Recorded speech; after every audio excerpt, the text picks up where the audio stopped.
there. This is Christy Bridges, and last night we began part 1 of the chapter Kryptonite from the book that is coming out this spring for graduates called Option Ocean. And tonight, let's continue with part 2 of that same chapter. Proverbs 4, verse 1 and 7 says, "My children, listen when your father corrects you. Pay attention and learn good judgment, for I am giving you good guidance. Don't turn away from my instructions."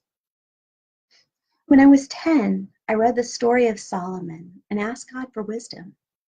I was discovering superheroes don't always make good choices. Dad got married a lot. When I was 13, he revealed a cocaine addiction. He had been through rehab and was clean at the time, but I began to see him more as an authoritative big brother than as a superhero. This wasn't bad. At some point, we must all recognize our parents as people who are experiencing life right alongside us. This perspective shifts us from being needy little takers to being partners and fellow travelers. Dad struggled with coke for years. He put down the needle when his kidneys and heart were completely destroyed. After that, he nearly died at least twice a year for 10 years.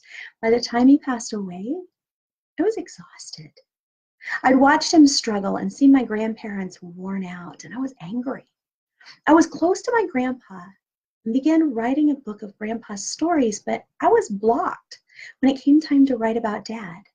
I felt like there was no redemption to his story. His suffering was the result of his decisions. All his stories seemed to start with bad decisions and end in tragedy. Do you have anybody in your life like that who might have shared some good guidance but not lived it in front of you? Don't disregard the guidance. We'll continue this story tomorrow, but I just want you to go to God and let him show you what they look like in his eyes. He doesn't waste a thing, and we are all precious to him. God bless you guys.